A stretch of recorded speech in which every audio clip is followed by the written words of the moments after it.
সমস্যা তোমাকে থামাতে আসে না, সমস্যা তোমাকে পথ দেখাতে আসে। জ্ঞান, দয়া ও সাহস এই তিনটি মানুষের সবচেয়ে বড় মনের মানসিকতা। বড় অর্জনের জন্য শুধু কাজ করলেই হবে না, সাথে পরিকল্পনার সাথে দৃঢ় বিশ্বাস রাখতে হবে। সফলতা আসলে কাজ করে যাওয়ার সাথে সম্পর্কিত।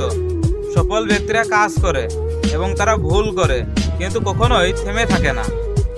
তুমি যদি তোমার সময়ের মূল্য না বোঝো, তাহলে অন্যরাও তোমার সময়ের মূল্য বুঝবে না।